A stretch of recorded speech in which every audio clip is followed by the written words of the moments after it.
Hai semuanya, saya di sini bersama partner saya yang akan saya kenalkan sebentar lagi.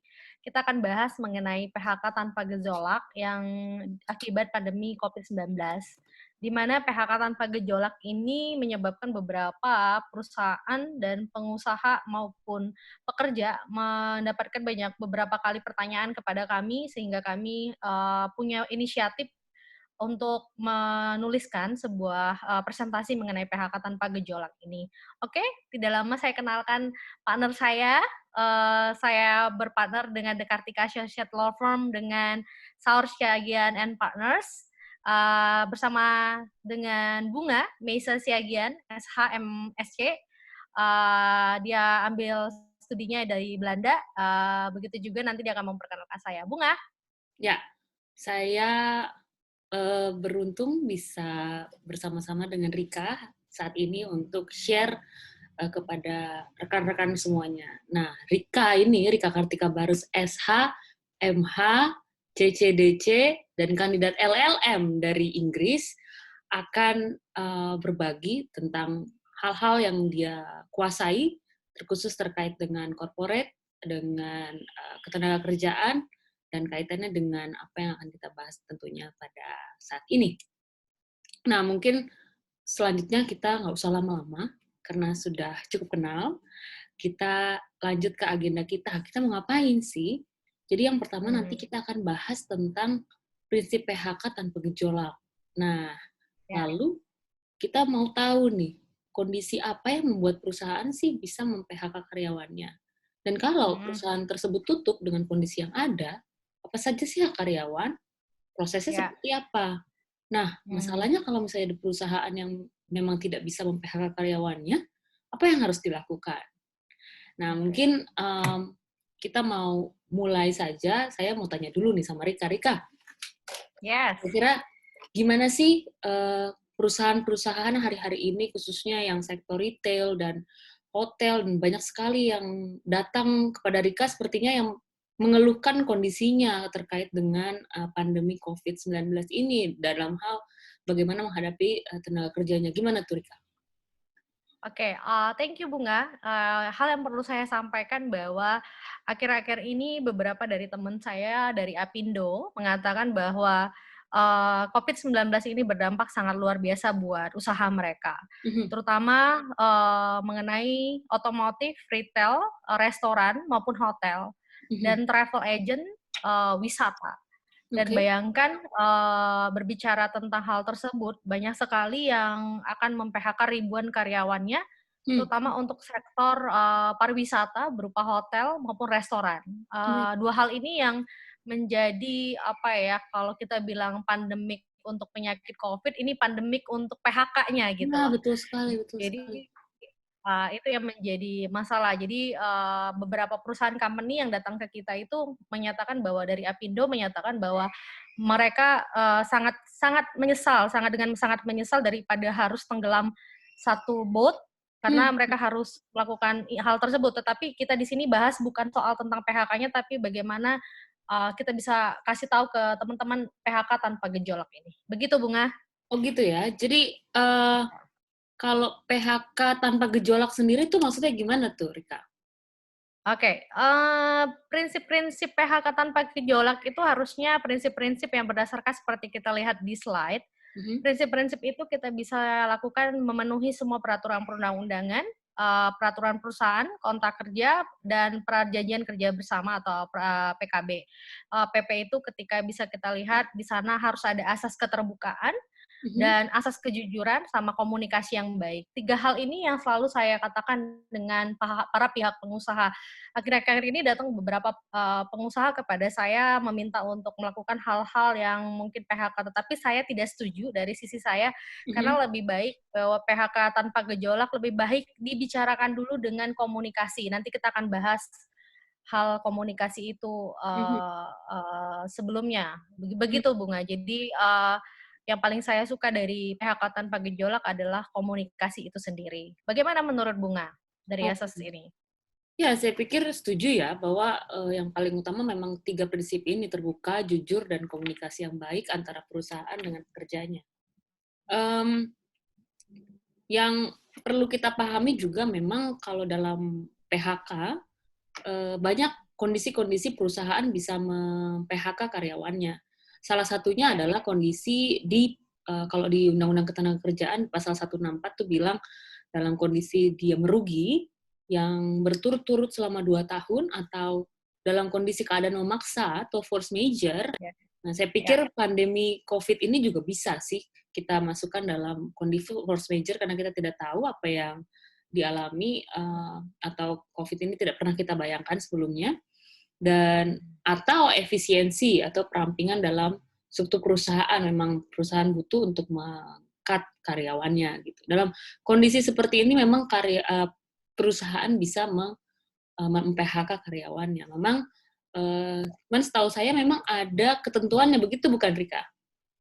Iya, kita akan membahas mengenai beberapa hal mengenai hak-hak karyawan setelah Bunga jelaskan tadi bahwa setiap yang di PHK itu memang mempunyai haknya, tetapi dalam hal ini karena kita bahas mengenai PHK tanpa gejolak, kita melihat dari surat edaran menteri yang akan kita bahas nanti bahwa ada beberapa syarat bahwa tidak sembarangan untuk mem-PHK orang ataupun mungkin ada hal yang lain yang perlu dimengerti oleh para pengusaha dan pihak pekerja bahwa untuk menyelamatkan satu bot kapal, kita tidak bisa untuk tidak melakukan PHK di satu sisi. Di satu sisi lain, kita harus bisa melakukan perampingan, atau saya lebih suka katakan, saya nggak suka kata PHK, saya lebih suka kata perampingan atau yang namanya efisiensi gitu.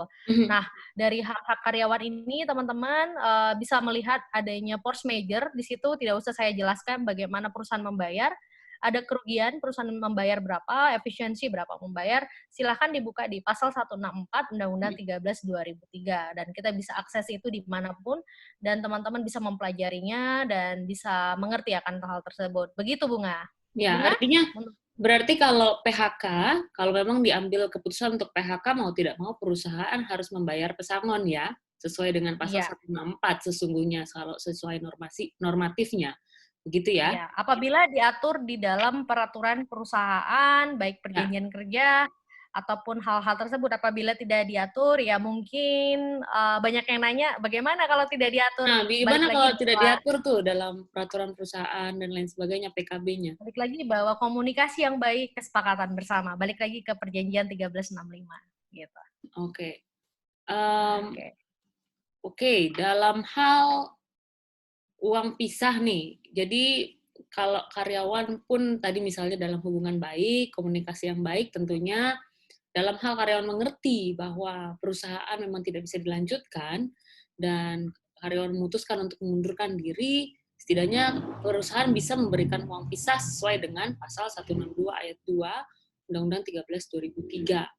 Nah, Ya, besarannya juga ya sudah balik lagi diatur. dilihat dari peraturan yang ada, peraturan perusahaan, PKB, dan juga perjanjian kerjanya. Gitu, Rika? Ya, setuju. Kita bisa lihat hak-hak karyawan di sana. Jadi pandemi COVID-19 ini kita lebih aware terhadap undang-undang, lebih aware terhadap peraturan-peraturan pemerintah yang update yang terbaru. Begitu, Bunga. Oke. Saya dengar terakhir ada keputusan menteri terkait dengan pandemi COVID terhadap hak karyawan yang di PHK itu bagaimana, Rika? Oke. Hak karyawan mengenai pandemi COVID-19 ini peraturan itu sudah keluar dengan surat edaran Menteri Tenaga Kerja nomor M-HK-HK-04/3/2020 tentang perlindungan COVID-19 mengenai ODP. ODP itu orang dalam pengawasan, suspek itu masih dinyatakan belum positif, masih suspek, positif, dan mengenai pembatasan kegiatan usaha. Ada hal yang perlu disampaikan bahwa di dalam hak-hak karyawan pandemi COVID ini, bahwa memang setelah ada surat edaran Menaker ini, kita melihat fokusnya adalah terhadap penyakit tersebut ya. Bukan karena kita sengaja mengurangi karyawan karena kita gara-gara, oh pandemik, tapi perusahaan kita sebenarnya normal. Perusahaan kita sebenarnya masih untung, jadi nggak ada hak kita juga untuk ngambil kesempatan. Perusahaan tidak bisa ngambil kesempatan dalam hal ini untuk mengatakan bahwa itu pandemik gitu loh. Tetapi bisa dilihat di sini saya lebih ke fokusnya kepada pembatasan kegiatan usaha. Sebagaimana Hmm. tadi udah diungkapkan bersama dengan Bunga mengenai bahwa pihak Apindo sendiri saja sudah mengakui yang terkena dampak itu adalah pihak retail, seperti restoran, wisata, otomotif, mungkin berapa persen itu tidak beroperasi. Bahkan bisa dikatakan sektor mengenai retail seperti restoran, itu kita lebih ke melihat pembatasan kegiatan usahanya, bahwa Hmm. upah itu dibayar sesuai kesepakatan antara pengusaha pekerja. Begitu Bunga, seperti apa yang disampaikan Bunga tadi, bahwa bagaimana nih kalau tidak diatur di dalam perjanjian kerja gitu ya. Hmm. Nah, balik lagi bahwa kita nggak balik ke undang-undang, tapi kita balik lagi fokusnya adalah pandemi COVID ini. Kita pakai surat edaran ini, begitu Bunga. Jadi itu diatur di upah dibayar sesuai kesepakatan antara pengusaha dan pekerja. Baik. Begitu Bunga. Bagaimana menurut Bunga? Ya, jadi surat edaran Menaker ini memang memberikan peluang untuk berkomunikasi, artinya antara pengusaha dengan pekerjanya, dalam hal Yes. memang memang nggak berjalan gitu, tidak beroperasi sama sekali oleh karena ini. Itu sebabnya Yes. seperti apa namanya, perjanjian yang ada dan lain sebagainya bisa dikesampingkan dengan kesepakatan yang baru di antara mereka, karena bagaimanapun memang dalam 1365 kesepakatan itu menjadi undang-undang di antara para pihak, begitu ya Rika? Ya, kesepakatan itu dibuat oleh para pihak dan kesepakatan itu dibuat menjadi undang-undang bagi mereka yang membuatnya kan, Baik. begitu. Ya. Jadi hal itu yang seperti Bunga sampaikan bahwa hak karyawan pandemi COVID ini uh, mohon untuk para pengusaha tidak mengambil kesempatan untuk Mhm. menyatakan bahwa dia rugi. Tetapi di sini memang apabila ada pembatasan sesuai kesepakatan antara pekerja dan pengusaha, dia wajib untuk memang harus memotong gaji. Kalau saya sarankan di beberapa apa namanya klien, di beberapa orang yang Ya. nanya pengusaha itu, saya katakan kepada mereka, daripada PHK, kalian buat kesepakatan saja apabila ada pemotongan gaji. Misal Ya. ada yang akhir-akhir ini karyawannya setuju untuk dipotong gajinya 70% karena ada PSBB mengenai pembatasan skala sosial besar gitu, Bunga. Itu Mhm. yang bisa saya sampaikan, Bunga. Oke. Mmm, baik. Jadi artinya mungkin saya klarifikasi sedikit, tadi saya sempat bilang Ya. Pasalnya, maksud saya pasal 1338 KUH Perdata yang asas kebebasan berkontrak, Ya, supaya betul. nggak dibully nanti sama netizen ya Bu, kalau Yes. misalnya salah pasal 1338 ya. lagi. Baik, ini sebenarnya kita juga bahas prosedur PHK sebelum sampai Ya. ke bahasan kalau nggak bisa bayar pesangon. Sebelumnya mungkin bisa dilihat di sini terkait prosedur PHK ya Rika, karena kalau Yes. misalnya memang masih ada perusahaan yang kekeh masih mau PHK, Keke-markeke. itu kan panjang gitu prosesnya. Memang sih yang paling utama sebisa mungkin tidak PHK, itu yang kita berdua selalu sampaikan. Dalam kondisi ini tentunya kita semua kena masalah lah, baik pekerja, baik pengusaha. Kalau ada PHK, ya bisa ditempuh jalur bipartit, artinya Yes. bisa dibicarakan dulu di antara keduanya. Kalau misalnya dengan tidak tidak ketemu, bisa dimediasikan, lalu lanjut ke PHI. Kalau ternyata tidak ketemu juga, dan kalau misalnya mau banding ke Mahkamah Agung. Saya lihat ini Yes. proses yang cukup panjang kalau misalnya yang mengambil langkah PHK. Oleh karena itu, memang tepat yang saya pikir tepat yang Rika sampaikan tadi, ada baiknya memang perusahaan bisa mengambil beberapa apa ya, Langkah ya. strategi dan langkah yang bisa dilakukan. Ini bukan advice, tapi kita lihat ini cukup menjadi peluang karena ada surat edaran Menaker tadi. Begitu, Rika? Ya. Setuju Bunga, bahwa sekali lagi yang saya sampaikan bahwa kita perlu tahu bahwa hal ini yang perlu kita ketahui bahwa surat edaran dari Kemenaker itu sendiri yang akan membantu para pengusaha untuk mengerti bahwa apabila perusahaan tidak bisa membayar pesangon. Jadi dalam hal ini kami sampaikan apabila tidak bisa membayar pesangon, banyak hal yang bisa kita lakukan. Seperti teman-teman lihat di layar, kita di sana adalah communication is a key. gunakan prinsip PHK tanpa gejolak. Kenapa saya dan Bunga mengambil tema PHK tanpa gejolak? Karena semua bisa diselesaikan dengan komunikasi, semua bisa diselesaikan di meja makan, semua bisa diselesaikan dengan asas keterbukaan. Karena mungkin kalau boleh saya tambahkan dari slide ini bahwa kita perlu asas keterbukaan dan asas kejujuran. Karena yang seperti tadi slide sebelumnya, pertahankan karyawan selama bisa. Jadi lakukan adendum perjanjian dalam batas waktu tertentu untuk pembayaran gaji tidak penuh. Misalnya katakan tadi seperti yang sudah dibahas oleh Bunga dan saya, bisa sepakati bahwa maaf gaji bulan ini tidak penuh karena kondisi keuangan kita tidak lagi bagus.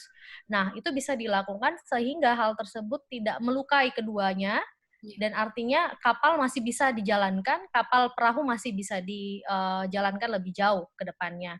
Yang ketiga itu mengenai substitusi gaji.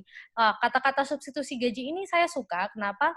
Pastikan mungkin kita bisa berikan gaji kepada karyawan kita kan, tetapi pada saat ini kita tidak bisa bayar penuh. Nah, kita bisa gantikan itu dengan namanya membelikan mereka bahan-bahan pokok seperti mungkin beras, minyak, yang menjadi bahan-bahan pokok tersebut gitu.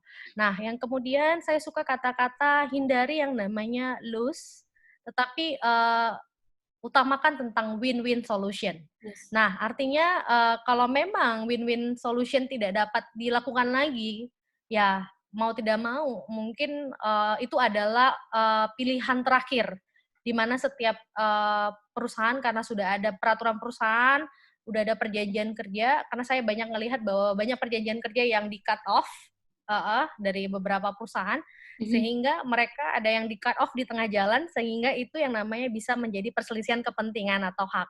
Yeah. Jadi mau tidak mau seperti yang Bunga katakan tadi, ada jalur bipartit, mediasi, dan anjuran dari Depnaker yang bisa dipakai untuk mediasi dan selanjutnya ke pengadilan maupun nanti ke tingkat upaya kasasi ya. Kalau di itu tidak ada banding, tetapi kasasi langsung ke Mahkamah Agung. Begitu Bunga? Ya.